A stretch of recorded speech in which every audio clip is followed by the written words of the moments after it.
Hello दोस्तों, तो आज की इस वीडियो में मैं आप लोगों के लिए स्टीलर ट्रांसफॉर्मेशन सीजन 6 के एपिसोड नंबर 3 एंड 4 को एक्सप्लेन करने वाला हूँ। तो जैसा कि अब तक की कहानी में हम लोगों ने देख लिया था कि किन्यू ब्रदर जिंगजुआन और मिस यून को नया घर दिलवाने के लिए उन्हें यहाँ ट्रेजर हाउस ले आता है, जहाँ किन्यू की मुलाकात एक लड़की कैप्टन हुआंग जिंग से हो जाती है। वो काफी ज्यादा पावरफुल लेकिन किन्यू के साथ बहुत ही पोलाइट थी। जाने से पहले कैप्टन हुआंग जिंग किन्यू को बता देती है कि साउथ एरिया में अपने लिए घर लेना वहाँ की एनर्जी काफी प्योर है, जिस पर किन्यू उसका शुक्रिया अदा करता है। दूसरी तरफ ब्रदर जिंगजुआन भी किन्यू का शुक्रिया अदा करने के लिए उसको और उसके भाइयों को यहाँ वाइन हाउस में ले आया था, जहाँ शुरू में तो सब कुछ पीसफुली चल रहा था जब तक वहाँ के 3 कल्टिवेटर्स ने आपस में फाइट नहीं करी। और इसी वजह से एक पावरफुल बुढ़ाऊ एल्डर गुस्से में आ जाता है, जो कि उन तीनों को सबक सिखाने के साथ साथ यहाँ पर किन्यू और उसके भाइयों को भी ट्रैप कर चुका था, क्योंकि उससे मालूम हो जाता है कि हाउफी मंकी ट्राइब से है और वो हाउफी को अपना डिसाइपल बनाना चाहता था, जिसकी वजह से वो हाउफी को अपने साथ लेकर चला गया। जाने से पहले किन्यू उससे सवाल करता है कि आखिर मुझे अपने भाई को ढूंढने कहाँ आना होगा, जिस पर वो एल्डर जवाब देते हुए कहता है कि अपने भाई को लेने के लिए तुम शुरासी आ सकते हो, जो जगह काफी ज्यादा पावरफुल लोगों से भरी पड़ी है, इसलिए किन्यू को मजबूरन अपनी कल्टिवेशन और ज्यादा तेजी से करनी होगी।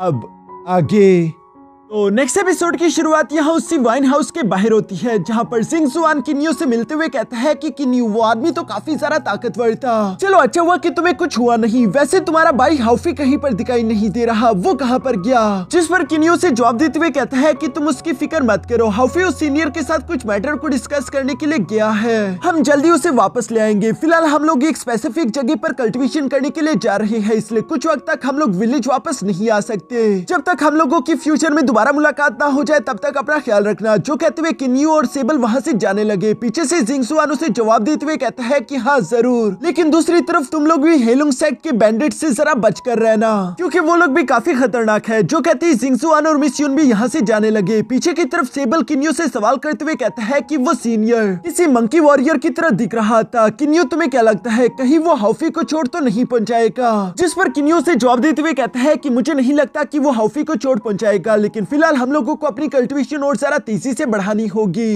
जिसके लिए ये दोनों ही एक बार फिर से जियांगलिन रेल्म वापस आ जाते हैं, जहां हमें 2 वॉरियर आपस में ट्रेनिंग फाइट करते हुए दिखाई दिए। इसमें से एक तो मास्टर वुलान था, जबकि दूसरा वही डिमोनिक सेंट्रीपीड था जिसे किन्यू ने अपने गॉड लॉकिंग आर्टिफैक्ट के अंदर कैद किया था। यहाँ ये दोनों ही काफी ज्यादा खुश दिखाई दे रहे थे, जहाँ डिमोनिक सेंट्रीपीड खुश होते हुए कह रहा था कि ब्रदर वुलान, ये जियांगलिन रेल्म तो काफी ज्यादा जबरदस्त जगह है, यहाँ पर मुझ पर डिवाइन रेल्म के लाश बिल्कुल भी इफेक्ट नहीं कर रहे, इवन कि मैं ट्राइबुलेशन एग्जाम से भी पास आउट नहीं हुआ, फिर भी मैं अपने ह्यूमन फॉर्म को अचीव कर सकता हूँ। जिस पर मास्टर वुलान उसे जवाब देते हुए कहता है कि हाँ, अगर हम लोग इस जियांगलिन आर्टिफैक्ट से बाहर जाने की कोशिश करेंगे तो हम दोनों दोबारा से वापस अपने बीस्ट फॉर्म में आ जाएंगे, इसलिए हम लोगों के लिए बेहतर यही है कि हम लोग इस जियांगलिन आर्टिफैक्ट में रहकर अपनी कल्टिवेशन प्रैक्टिस करते रहे। किन्यू का स्टुअर्ट फू भी यहाँ पर इन दोनों को इस तरह से फाइट करता हुआ देख रहा था, पर जैसे ही किन्यू और सेबल वापस आए ये तीनों फौरन से किन्यू के पास आ जाते हैं, जहाँ ये तीनों ही किन्यू को ग्रीट कर रहे थे। किन्यू उस डिमोनिक सेंट्रीपीड की तरफ देखते हुए कहता है कि तुम तो वही अंडरग्राउंड ड्रैगन सेंट्रीपीड हो ना? जिस पर डिमोनिक सेंट्रीपीड जवाब देते हुए कहता है कि हाँ जी मैं वही हूँ, प्लीज मुझे मेरे पिछले बर्ताव के लिए माफ कर दीजिए। उस वक्त मैं ना समझ था जो कि आपको पहचान नहीं पाया, लेकिन अब से मैं वादा करता हूँ कि मैं हमेशा आपको सर्व करता रहूंगा। जिस पर किन्यू से माफ करते हुए कहता है कि चलो ये तो अच्छा है, तुम्हारे और वुलान के साथ मिलकर मैं यहाँ पर अकेला फील नहीं करूंगा। वैसे सेबल अब तो हाउफी जा चुका है, तो तुम आखिर अपनी कल्टिवेशन प्रैक्टिस किसके साथ करोगे? जो सुनकर सेबल भी फौरन से अपने स्पीयर को बाहर की तरफ निकालते हुए कहता है कि स्टुअर्ट फू के साथ ऑलरेडी मैंने काफी प्रैक्टिस कर ली, अब इन दोनों की बारी। जो कहती है सेबल ने फौरन से उन दोनों को फॉलो करना शुरू कर दिया, और वो दोनों सेबल से दूर जाते हुए कह रहे थे कि प्लीज मास्टर हम पर रहम दिखाओ, हम कोई प्रैक्टिस करने वाले पंचिंग बैग नहीं जो आप हमें इस तरह से पीटते रहो। जबकि पीछे की तरफ हम देखते हैं कि स्टुअर्ट फू किन्यू से सवाल करते हुए कहता है कि मास्टर हाउफी कहाँ पर है? जिस पर किन्यू जवाब देते हुए कहता है कि उसे शुरासी का कोई मास्टर अपने साथ उठाकर ले गया, आखिर शुरासी के बारे में तुम क्या जानते हो? जिस पर स्टुअर्ट फू ने किन्यू को बताना शुरू कर दिया था कि ये डिवाइन रेल्म 2 तरह की ताकतों में डिवाइडेड है, जिनमें से पहला तो है 8 मेजर फैमिलीज और उनके नाम है Huangfu clan, Shentu clan, Duanmu clan, Jiang clan, Mu clan, Putai clan, Tang clan and Zhao clan. ये 8 मेजर फैमिलीज वही है जो कि शुरू से लेकर यहीं पर डिवाइन रेल्म में पैदा हुए और यहीं पर बड़े होकर गॉड्स बने, यानी कि ये कभी भी ह्यूमंस नहीं थे। जबकि दूसरी तरफ सेकंड फोर्सेस है 3 असेंडेंट पावर्स और इनके नाम है Asura Sea clan, clan, Mount Blood Demon clan, Dual Domain Island clan. ये तीनों फोर्सेस तुम्हारी तरह इंसानों से डिवाइन ट्राइबोल्यूशन एग्जाम पास करते हुए गॉड बने हैं, इसलिए इन तीनों को 3 असेंडेंट फोर्सेस के नाम से भी जाना जाता है, जिनमें से सबसे ज्यादा पावरफुल अशुरा सी वाले हैं। इवन के 8 ग्रेट सेज एम्परर्स भी उनकी बहुत ही ज्यादा रिस्पेक्ट करते हैं, तो तुम खुद समझ सकते हो कि अशुरा सी वाले कितने खतरनाक होंगे। जो सारी बातें सुनकर किन्यू कहता है कि इसका मतलब कि हाउफी को वहाँ पर कई सारे बेनिफिट्स भी मिलेंगे और वो जल्द से जल्द खुद को और ज्यादा ताकतवर कर पाएगा। चलो, इसका मतलब कि हाउफी को वहाँ पर जाकर प्रैक्टिस करना बेकार नहीं है। अब यहाँ साथ ही साथ किन्यू स्टुअर्ट फू से अंकल जियांग लैन और जियांगली के पावर लेवल के बारे में भी सवाल करता है, जिस पर स्टुअर्ट फू ने बताया कि वो दोनों ही जियांग लैन से बिलोंग करते हैं और जियांग लैन जो कि इस जियांग लैन रेल्म का मालिक है, उसी ने इस जगह को बनाया। ये जगह टाइम और स्पेस से परे है, इसका मतलब कि उसके पास law of time and space है। वो आदमी कितना ज्यादा ताकतवर होगा तुम इसी बात से उसका अंदाजा लगा सकते हो। और फिर अगर वो इतना ज्यादा ताकतवर है तो उसका पूरा के पूरा जियांग क्लैन कितना ज्यादा ताकतवर होगा। ये सारी बातें सुनकर किन्यू को एक बात का अंदाजा तो हो गया कि उसे एटलीस्ट गॉड किंग लेवल तक पहुंचना होगा। शायद वो अगर एक गॉड किंग बन जाए तब वो जियांगली के साथ शादी करने के बराबर हो सके, जिसके बारे में वो स्टुअर्ट फू से सवाल करते हुए कहता है कि वैसे गॉड किंग लेवल तक पहुंचने के लिए कितना समय लगेगा। इस पर स्टुअर्ट फू किन्यू को बताता है कि हजारों लाखों कल्टीवेटर और गॉड्स में से सिर्फ एक ही होता है जो कि सेलेस्टियल गॉड बन सके, और तुम तो हाई लेवल सेलेस्टियल गॉड की नहीं बल्कि पूरे के पूरे गॉड किंग की बात कर रहे हो, तो गॉड किंग रेल्म तक जाना तो उससे भी ज्यादा डिफिकल्ट होगा। जो सुनकर किन्यू थोड़ा सा परेशान हो जाता है, क्योंकि वो अगर अपनी मीटियोर की पावर का इस्तेमाल करे तब भी गॉड किंग लेवल तक पहुंचने के लिए उसे कई मिलियन साल लगेंगे, और तब तक मिस जियांगली उसका इंतजार तो नहीं कर सकती, उसे कोई ना कोई दूसरा रास्ता ढूंढना होगा। जिस पर स्टुअर्ट फू किन्यू को बताता है कि अगर तुम मास्टर चिमी के रास्ते पर चलो और अगर तुम एक अरे ग्रैंड मास्टर बन जाओ तो उसके बाद 8 की 8 फैमिलीज तुम्हारी बहुत ही रिस्पेक्ट करेगी, और शायद तुम्हारे लिए यही रास्ता है मिस जियांगली के साथ जाकर मुलाकात करने का। जिस पर किन्यू भी एग्री करता था। वो स्टुअर्ट फू को बताता है कि मैं दोबारा से सेकुलेशन में जा रहा हूँ और मैं कोशिश करूंगा कि मैं फॉर्मेशन अरे ग्रैंड मास्टर बन जाऊँ। जो सब कहते हुए किन्यू एक बार फिर से उसी अरे स्पेस में आ जाता है, जहाँ पर वो सारे के सारे 3000 स्क्रोल्स पड़े हुए थे, जहाँ किन्यू पूरे 3000 साल तक प्रैक्टिस करता है। और इसी वजह से हम देखते हैं कि किन्यू का एक बार फिर से लेवल ब्रेक थ्रू हो गया, वो अपने ओरिजिन रेल्म की पीक पर पहुंच चुका, जिसकी वजह से किन्यू का आर्मर काफी कूल तरीके से चेंज हो चुका था, उसकी पावर भी काफी इंप्रूव हो चुकी थी। साथ ही साथ वो अपने मन में सोच रहा था कि अब ओरिजिन रेल्म के आगे का कौन सा रेल्म होगा, क्योंकि किन्यू आज से पहले किसी भी स्टीलर ट्रांसफॉर्मेशन कल्टीवेशन वाले बंदे से नहीं मिला, इसलिए किन्यू को ये बात खुद ही मालूम करनी होगी। इसके बाद नेक्स्ट सीन में हम देखते हैं जहाँ किन्यू साउथर्न एरिया की उसी लड़की मिस वांग जिंग से मिलने के लिए आया हुआ था।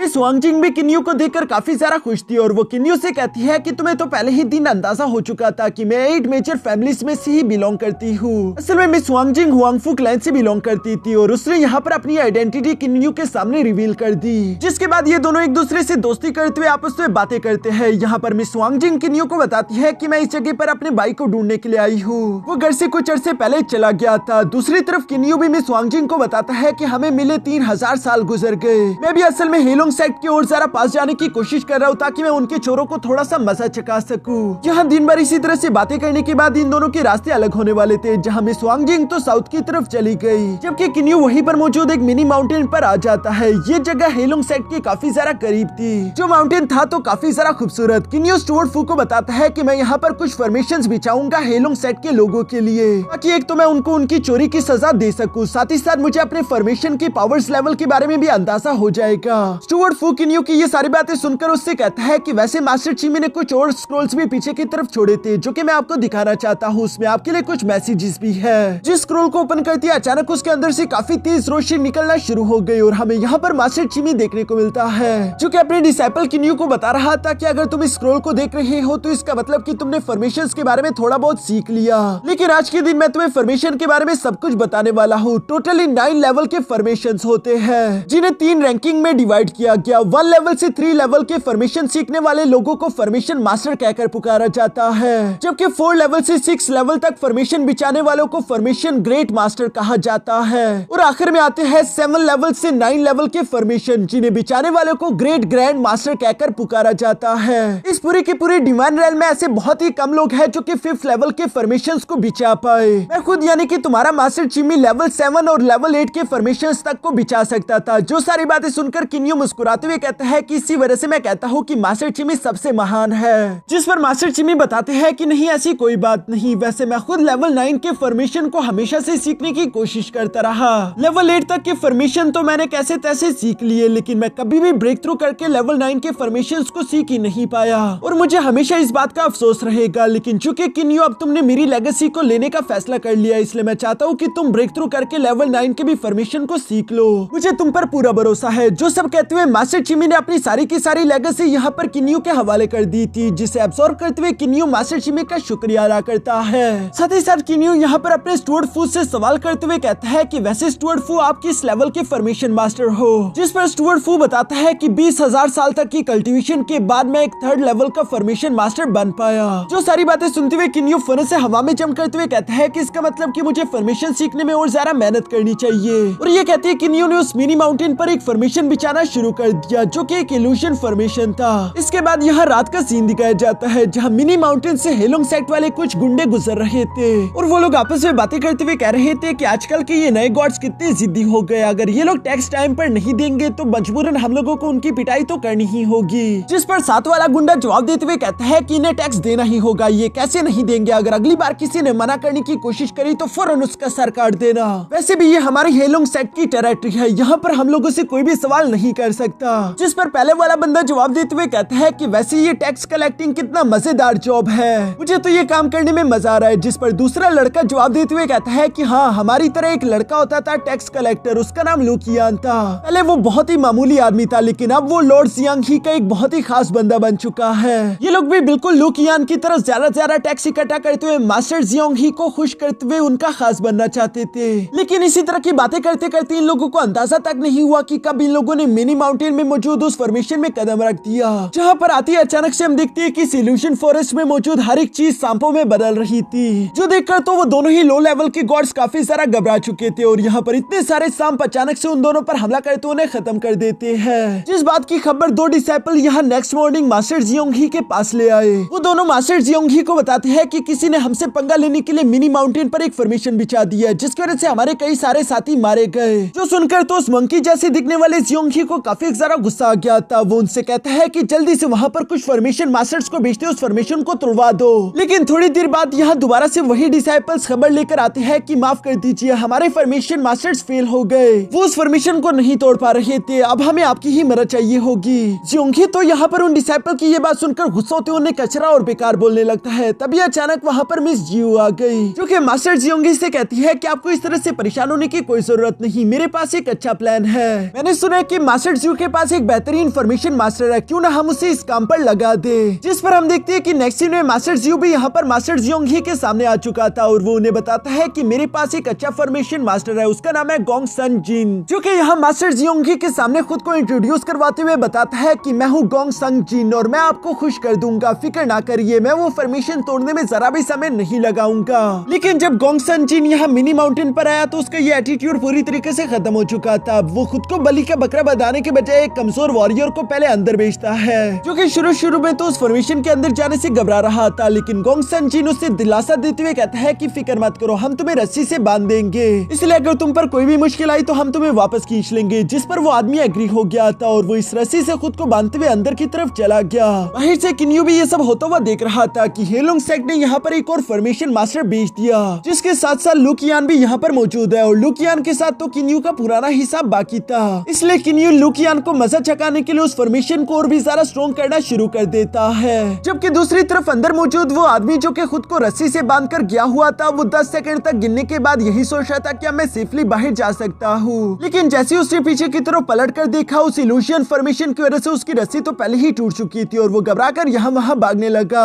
अब वो आदमी तो बिल्कुल भी जिंदा वापस नहीं आ पाएगा। गोंग सन जिन और लुकियान को भी इस बात का अंदाजा हो गया था, इसलिए ये लोग सोच रहे थे कि हमें यहाँ से वापस जाना चाहिए। लेकिन किन्यू घर आए हुए मेहमानों को इतनी आसानी के साथ वापस जाने नहीं देता, बल्कि वो फौरन से फॉर्मेशन को और भी ज्यादा एक्सपेंड करते हुए उन्हें भी अंदर की तरफ घेर लेता है। यहाँ लुकियान तो चिल्लाते हुए कह रहा था कि कौन हो तुम, सामने आओ, जबकि दूसरी तरफ बाकी के सारे डिसाइपल्स उम्मीद ही हार चुके थे। वो जानते थे कि अब तक जो भी मिनी माउंटेन के फॉर्मेशन के अंदर गया है वो कभी भी जिंदा निकल कर बाहर नहीं आया, यानी कि हम सब के सब मारे गए। लुकियान हार नहीं मानता, वो गोंग सन जिन के पास आते हुए कहता है कि तुम इस फॉर्मेशन को तोड़ने की कोशिश करो। इस पर गोंग सन जिन कहता है कि ठीक है, तब तक तुम मुझे प्रोटेक्ट करना। जो सब कहते हुए गोंग सन जिन ने यहाँ पर उस ट्रैपिंग फॉर्मेशन को तोड़ने की अपनी कोशिश शुरू कर दी, जिसमें वो कामयाब होता हुआ दिखाई दे रहा था, क्योंकि इस फॉर्मेशन के अंदर थोड़े बहुत क्रैक्स आ जाते हैं। ये देखकर किन्यू ने दोबारा से वहाँ पर एक अटैक फॉर्मेशन बिछा दिया, जिस अटैक फॉर्मेशन की वजह से ट्रैपिंग ट्रैपिंग फॉर्मेशन के अंदर जितने भी स्टोन्स थे वो सारे के सारे हवा में उड़ते हुए उन वॉरियर्स की तरफ जाकर उनसे टकराने लगे, जहां लू कियान गोंग सन जिन को प्रोटेक्ट करने की अपनी पूरी कोशिश कर रहा था। दूसरी तरफ गोंग सन जिन अपनी सारी कोशिशें करने के बाद समझ जाता है कि शायद ये एक लेवल 1 की फॉर्मेशन है, मैं इसे ऐसे नहीं तोड़ सकता। उससे मजबूरन अपने ब्लड का इस्तेमाल करना पड़ा,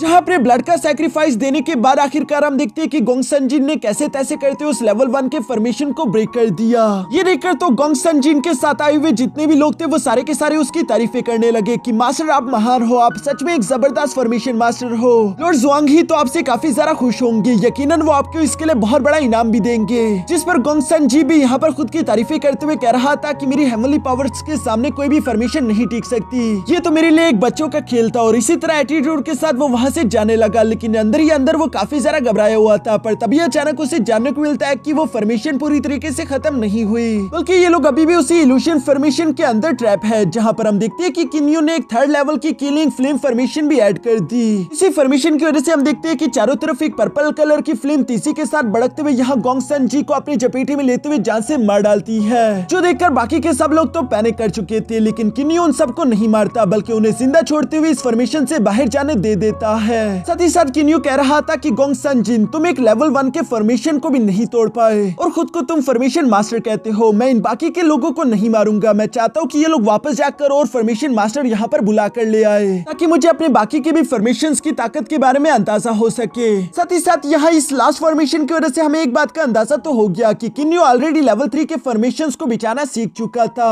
अब अगर किन्यू लेवल 4 या फिर उससे हाई लेवल के फॉर्मेशन को बिछाता है तो वो फॉर्मेशन ग्रेट मास्टर कहलाएगा।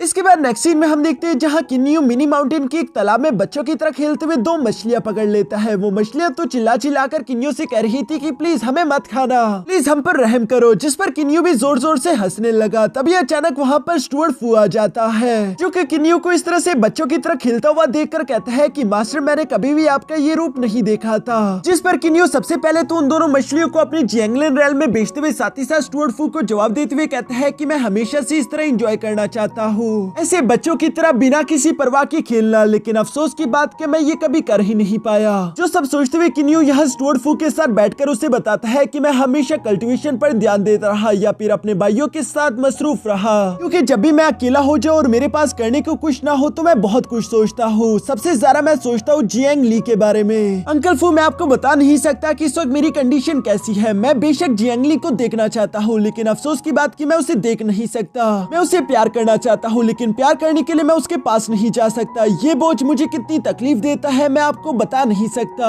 उससे दूर रहने का मेरे दिल पर ये बोझ हर साल बढ़ता ही जा रहा है। बस कभी कभी मैं ये तकलीफ कम करने के लिए इस तरह से बच्चों की तरह खेल लेता हूँ। इससे ज्यादा फर्क तो नहीं पड़ता, लेकिन वो वजन थोड़ा सा कम हो जाता है। लेकिन स्टुअर्ट फू अगर मैं सच बताऊँ तो मैं पहले से थोड़ा ज्यादा खुश हूँ, क्योंकि जब मैं मोर्टल रेल में था तब मैं इतना ज्यादा ताकतवर नहीं था। अब मैं काफी ज्यादा ताकतवर हूँ। साथ ही साथ जहाँ जियांगली रहती है एटलीस्ट मैं उसी डिवाइन रेल में पहुँच तो चुका हूँ। अब मुझे ज्यादा देर इंतजार नहीं करना पड़ेगा, चाहे कुछ भी हो जाए। मुझे लगातार यूं ही खुद को ताकतवर करना है ताकि मैं जल्द से जल्द जियांगली से जाकर मिल सकूं। ये सब सोचते हुए किन्यू एक बार फिर से मोटिवेटेड हो गया और वो मास्टर फू से कहता है कि चलो जियांगलिन रेल्म चलते हैं, जहाँ पर हम देखते हैं कि वो दोनों ही मछलियां अपनी ह्यूमन फॉर्म में आ चुकी थी, क्योंकि यहाँ पर डिवाइन रेल्म की रिस्ट्रिक्शंस नहीं लगती, इसलिए वो दोनों काफी ज्यादा खुश दिखाई दे रही है। थोड़ी देर में वहाँ पर किन्यू और मास्टर फू भी आ जाते हैं। ये दोनों ही लड़कियां किन्यू को देखकर काफी ज्यादा खुश होते हुए चुलबुली अंदाज में फौरन से किन्यू के पास जाकर उसका शुक्रिया अदा करती है। साथ ही साथ खुद को किन्यू से इंट्रोड्यूस करवाते हुए बताती है कि मेरा नाम है लुओ शुई। साथ ही साथ ऑरेंज वाली लड़की खुद को इंट्रोड्यूस करवाते हुए बताती है कि मेरा नाम है होंग यू।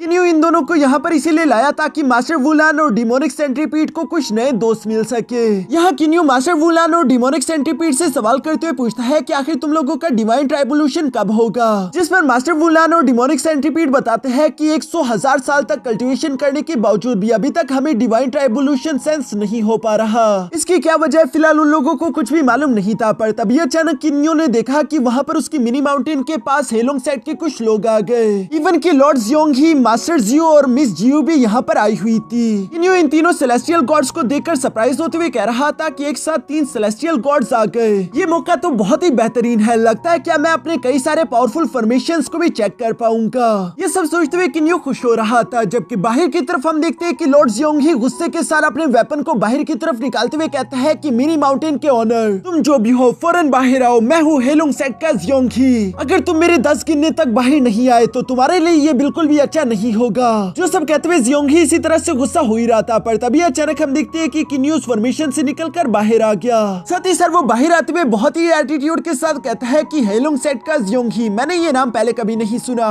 दूसरी तरफ नीचे मौजूद लोकियान के साथी तो यहाँ पर किन्यू को देखकर सरप्राइज होते हुए कहते हैं कि ये तो एक सेलेस्टियल एक्सपर्ट है। वो लोग घबराने लगे थे, लेकिन वहीं पर मौजूद दूसरा आदमी जवाब देते हुए कहता है तो क्या हुआ, हमारे लॉर्ड जियोंगी भी तो एक सेलेस्टियल मास्टर है, वो इसे आसानी के साथ मार डालेंगे। जबकि दूसरी तरफ जब लोकियान ने देखा कि ये आदमी कोई और नहीं किन्यू है, वही न्यूली असेंडेंट गॉड, तो वो तो यहाँ पर सबसे ज्यादा शौक हो जाता है। मास्टर जियोंगी को तो अभी भी किन्यू पर गुस्सा आ रहा था, लेकिन मास्टर जू और मिस जियो से शांत कराते हुए कहते हैं कि मास्टर जियोंगी आप शांत हो जाइए, पहले हम इसके पावर लेवल के बारे में अंदाजा लगा ले, उसके बाद ही हम इसके साथ फाइट करेंगे। जो सब कहते हुए मिस जियो यहाँ धीरे धीरे से किन्यू की तरफ बढ़ने लगी, जहाँ वो किन्यू से कहती है कि ओए हैंडसम लड़के, मेरा नाम है मिस मिंग जियो, मुझे यहाँ पर आकर तुमसे कुछ बात करनी है। मुझे समझ नहीं आ रहा कि तुम तो एक सेलेस्टियल गॉड हो जिसे बेशक ये माउंटेन पसंद आ गया होगा, तो अगर तुम यहाँ रहना चाहते हो तो ये बहुत ही सिंपल है, हमारे हेलोंग सेट को ज्वाइन कर लो, उसके बाद ये पूरा की पूरा माउंटेन तुम्हारा हो जाएगा। जहाँ किन्यू एटीट्यूड के साथ जवाब देते हुए कहता है कि मैं कभी भी चोरों के साथ हाथ नहीं मिलाता। ये बात तो लॉर्ड जियोंगी को काफी सारा गुस्सा दिला चुकी, जहाँ वो कहता है कि बस बहुत हुई बातें, अब इसे जान से मार डालते हैं। ये कहते हुए जियोंगी उड़ता हुआ हवा में आ जाता है, लेकिन दूसरी तरफ किन्यू वापस से अपने फॉर्मेशन के अंदर इंटर हो चुका था। साथ ही साथ वो कहता है कि अगर तुम मुझे मारना चाहते हो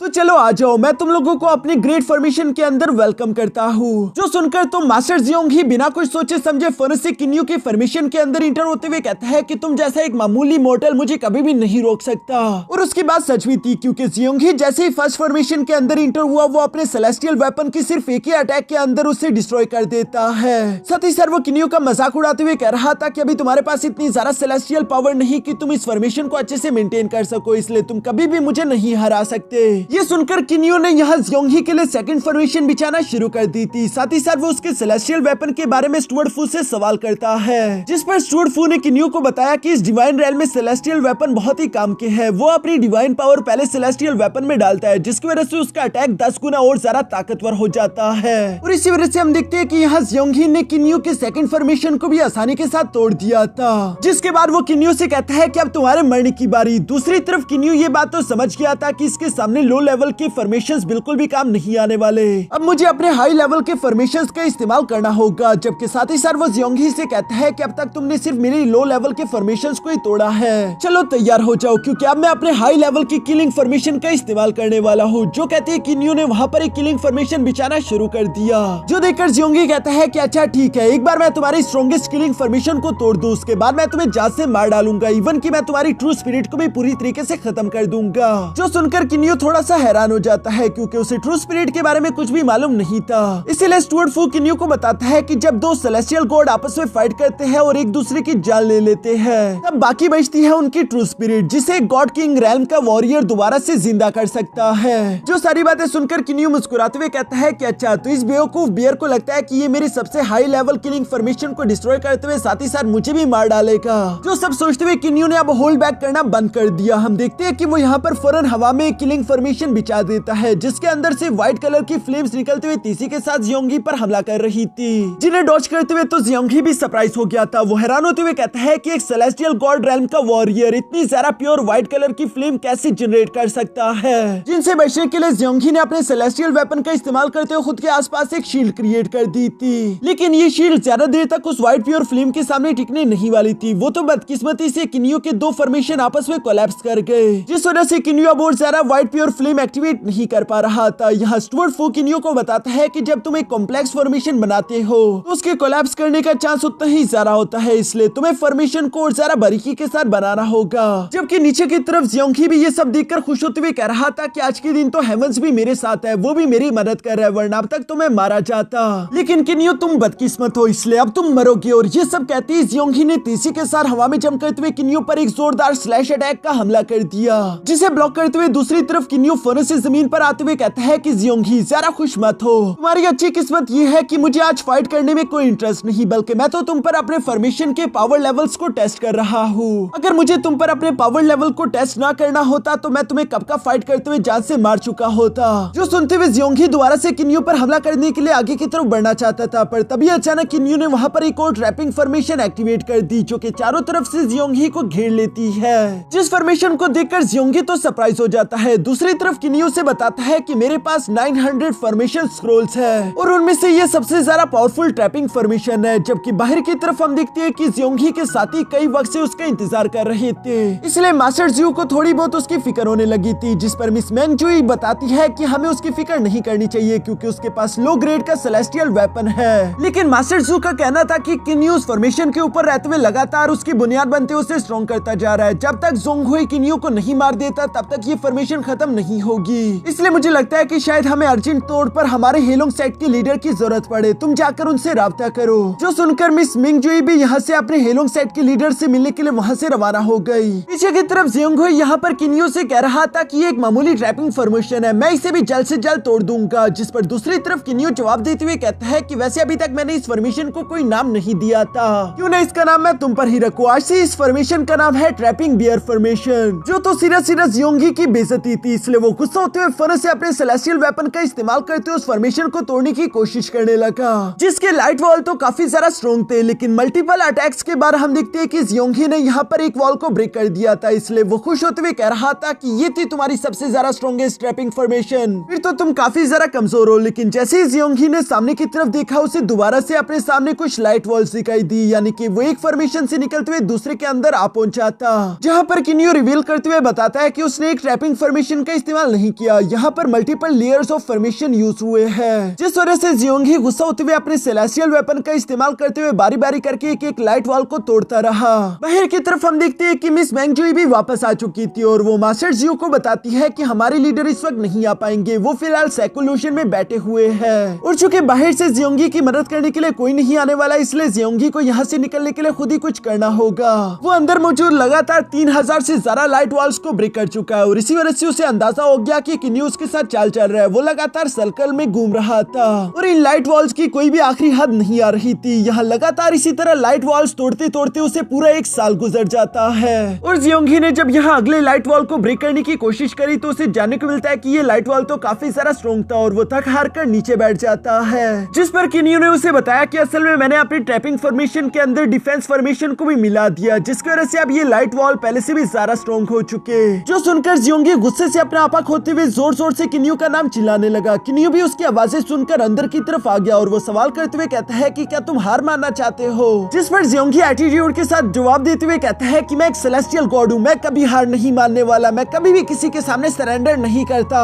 किन्यू उसकी ये बात सुनकर जवाब देते हुए कहता है कि चलो ठीक है, फिर तुम इसी टेस्ट में मेरा साथ देते रहो। और ये कहते किन्यू वहाँ से चला गया। अब इसी तरह करते करते पूरे 10 साल गुजर जाते हैं। जियोंगी पूरी तरीके से निराश हो चुका था। वो अपने सेलेस्टियल वेपन को नीचे की तरफ गिराते हुए कहता है कि अब मुझसे ये सब और ज्यादा बर्दाश्त नहीं हो रहा, प्लीज किन्यू मुझे यहाँ से बाहर जाने दो, मैं बाहर जाना चाहता हूँ। जो सुनकर किन्यू दोबारा से उसके पास आते हुए कहता है कि ये बहुत ही आसान है, हार मान लो और हार मानने के लिए तुम्हें 3 बार मेरे सामने झुकना होगा। लेकिन ये सुनकर तो जियोंगी की ईगो हर्ट हो जाती है और वो गुस्सा होते हुए कहता है कि ये कभी नहीं हो सकता। जिसके लिए जियोंगी ने किन्यू के पास मौजूद उस लाइट वॉल पर हमला किया और इसी वजह से हम देखते हैं कि वो लाइट वॉल भी एक्टिवेट हो जाता है और वो वापस से जियोंगी पर ही प्योर व्हाइट फ्लेम अटैक्स करने लगा। ये देखकर जियोंगी हैरान होते हुए कहता है कि अब ये क्या है। इस पर किन्यू ने उसे बताया कि असल में मैंने अपनी ट्रैपिंग और डिफेंस फॉर्मेशन के अंदर अब किलिंग फॉर्मेशन भी ऐड करना शुरू कर दिए। इवन कि किन्यू ने यहाँ पर थंडर अटैक फॉर्मेशन भी ऐड किया हुआ था, जिस वजह से जियोंगी को बिजली के झटके लग रहे थे। किन्यू जियोंगी से कहता है कि तुमने हेलोंग सेक्ट में रहते हुए कई सारे मासूम लोगों पर बहुत सारा जुल्म किया, ये उसकी एक छोटी सी पनिशमेंट है, तुम अभी भी हार मान सकते हो। लेकिन चूंकि जियोंगी हार मानने के लिए तैयार नहीं था, इसलिए उसे लगातार यूं ही बिजली के झटके पड़ते रहे। इवन कि उसकी हालत काफी खराब हो चुकी थी। वो रोते रोते यही कह रहा था कि आखिर तुम मुझे कब तक यहाँ पर यूं कैद करोगे, मुझे बाहर जाने दो। पर चूंकि वो हार भी नहीं मानना चाहता, इसलिए किन्यू उसे बाहर जाने नहीं देता और इसी तरह पूरे 200 साल गुजर जाते हैं। बाहर की तरफ जियोंगी के साथी तो काफी ज्यादा थक चुके थे। वो इंतजार करते हुए कहते हैं कि पूरे 200 साल गुजर गए, आखिर मास्टर जियोंगी बाहर कब आएंगे। अंदर की तरफ मौजूद जियोंगी भी काफी ज्यादा थक चुका था। वो किन्यू से कहता है कि आखिर तुम मुझे कब जाने दोगे, पूरे 200 साल गुजर गए। इस पर किन्यू जवाब देते हुए कहता है कि मेरे फॉर्मेशंस कभी भी खत्म नहीं होने वाले, एक के बाद एक फॉर्मेशन आता रहेगा, फिर चाहे 1 मिलियन साल गुजर जाए या फिर 10 मिलियन साल, तुम हमेशा यहीं पर ट्रैप रहोगे। तुम्हारे पास बाहर निकलने का सिर्फ एक ही रास्ता है और वो है हार मानने का। वैसे तो तुम्हें खुशी होनी चाहिए क्योंकि तुमने मेरे इतने सारे फॉर्मेशन को खुद अपनी आंखों से देख लिया, ये तुम्हारे लिए फख्र की बात है। पर दूसरी तरफ जब जियोंगी ने ये बात सुनी कि वो यहाँ पर 1 मिलियन साल या फिर पूरे पूरे 10 मिलियन साल तक ट्रैप रह सकता है तो वो डर गया और वो घबराते हुए कहता है कि प्लीज लॉर्ड किन्यू मुझे माफ कर दो, मैं तुमसे माफी मांगता हूँ, प्लीज मुझ पर रहम करो। जो सुनकर दूसरी तरफ किन्यू जवाब देते हुए कहता है कि तुम्हें मेरी रहम चाहिए तो उसके लिए तुम्हें 3 बार मेरे सामने झुकना होगा। लेकिन झुकने वाली बात सुनकर तो जियोंग ही कहता है कि नहीं, 3 बार झुकना मैं ये नहीं कर सकता, इससे मेरी इज्जत खराब हो जाएगी। ये सुनकर किन्यू जवाब देते हुए कहता है कि ठीक है, फिर 1 मिलियन साल के बाद मिलते हैं। और ये कहते हुए किन्यू वहाँ से जाने लगा। पर जियोंग ही अब ये टॉर्चर और ज्यादा बर्दाश्त नहीं कर सकता था, इसलिए वो किन्यू को रोकते हुए कहता है कि अगर मैं तुम्हारे सामने झुकने के लिए मान जाऊँ तो क्या तुम इसे एक सीक्रेट रखोगे, किसी को इसके बारे में बताना मत। किन्यू भी ये सुनकर मुस्कुराते हुए जवाब देता है कि ठीक है, मैं तुमसे वादा करता हूँ। पीछे की तरफ जियोंग ही ना चाहते हुए भी धीरे धीरे करके किन्यू के सामने झुकने लगा, जहाँ बैठकर वो 3 बार किन्यू के सामने बो डाउन करता है। ये देखकर किन्यू हंसते हुए कहता है कि मैंने एक हेवनली डीटी को अपने सामने झुकने पर मजबूर कर दिया, ये मेरे लिए सच में एक बहुत बड़ी अचीवमेंट है। जबकि जियोंग ही इस बेइज्जती की वजह से गुस्सा होते हुए अपने मन में कह रहा था कि एक बार मैं यहाँ से बाहर निकल जाऊँ, उसके बाद किन्यू तुम्हें इसकी 10,000 गुना कीमत चुकानी होगी। वो इसी तरह की बातें सोचते हुए गुस्सा हो ही रहा था, तभी अचानक किन्यू उस फॉर्मेशन को वहाँ से हटा देता है जहाँ पर जियोंगी के साथी बाहर पहले से उसका इंतजार कर रहे थे। जियोंगी तो बाहर आकर अपनी आंखों पर यकीन ही नहीं कर पा रहा था। वो खुश होते हुए कहता है कि आखिरकार मैं बाहर आ चुका हूँ। तभी अचानक किन्यू पीछे से जियोंगी को आवाज देते हुए कहता है कि तुमने इतनी तकलीफ बर्दाश्त कर ली जो कि आज से पहले कोई भी नहीं कर पाया, इसलिए मैं सच में तुम्हें एडमायर करता हूँ, तुम यहाँ से जा सकते हो।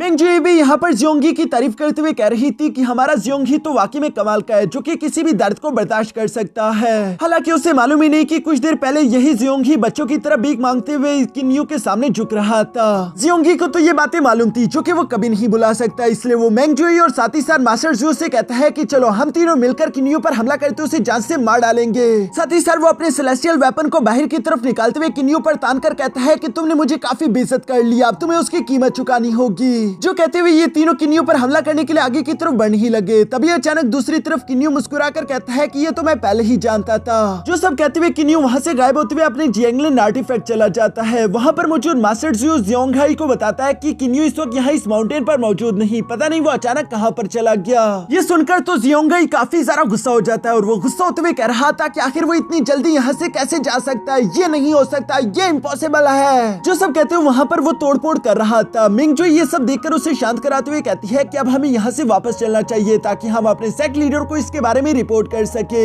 ये तो किन्यू की किस्मत अच्छी है जो कि हमारा सेक्ट लीडर इस वक्त सेक्यूलेशन में बैठे हुए हैं, एक बार वो बाहर आ जाए उसके बाद वो किन्यू को वैसे भी जान से मार डालेंगे। जो सारी बातें सुनते हुए दूसरी तरफ जियोंगहाई भी गुस्सा होते हुए कह रहा था कि किन्यू मैं तुम्हें और तुम्हारी फैमिली में मौजूद हर एक इंसान को जान से मार डालूंगा, मैं तुमसे वादा करता हूँ। इसके बाद नेक्स्ट सीन में हम देखते हैं जहाँ किन्यू वापस से अपने जियांगलिन आर्टिफैक्ट आते हुए सोल सी के अंदर बैठकर कल्टीवेशन प्रैक्टिस कर रहा था। यहाँ किन्यू चूंकि अपने ओरिजिन की पीक स्टेज पर पहुंच चुका था तो उसे किसी तरह भी लेवल ब्रेक थ्रू करते हुए नेक्स्ट स्टेज में जाना होगा, जिसके लिए वो हाउफी और साथ ही साथ जियांगली को याद कर रहा था। किन्यू खुद को याद कर आता है कि उसे ताकतवर होना होगा ताकि वो हाउफी को वापस ला सके, साथ ही साथ उसे ताकतवर होना होगा ताकि वो जियांगली के साथ शादी कर सके। इन्हीं सारी बातों को दिमाग में रखते हुए किन्यू कल्टीवेट करते हुए अचानक से अपनी ओरिजिन रेल्म की पीक लेवल को ब्रेक थ्रू कर लेता है। जो करते ही उसकी बॉडी पर काफी सारा प्रेशर लगने लगा था, ऐसा लग रहा था जैसे कि किन्यू ने पूरे के पूरे यूनिवर्स को अपने कंधों पर उठा लिया हो। और ये इसीलिए क्योंकि किन्यू यूनिवर्स स्टेज के इन्फेंट लेवल में ब्रेक थ्रू कर चुका है, जिसकी वजह से किन्यू के अंदर ये पूरा की पूरा यूनिवर्स आ चुका था जिसे किन्यू खुद शुरुआत से कंट्रोल कर रहा है। साथ ही साथ किन्यू को वहाँ पर एक गोल्डन एनर्जी का सोर्स भी देखने को मिलता है जो कि हेवनली एनर्जी थी, और ये हेवनली एनर्जी ही इस पूरी की पूरे यूनिवर्स को शक्ति देगी। जो देखकर किन्यू फौरन अपने सेलेस्टियल स्फीयर को बाहर निकालते हुए वहाँ पर लगा देता है। जो सेलेस्टियल स्फीयर इस गोल्डन एनर्जी को 10 गुना एम्पलीफाई करके पूरी यूनिवर्स में भेजेगा, इसलिए ये यूनिवर्स 10 गुना और ज्यादा ताकतवर होगा, जिसका सीधा सीधा मतलब ये है कि किन्यू भी अपने इस यूनिवर्स स्टेज के इन्फिनिट लेवल पर भी काफी सारा ताकतवर होगा। और यहाँ इसी सीन के साथ हमारा ये एपिसोड यहीं पर खत्म हो जाता है।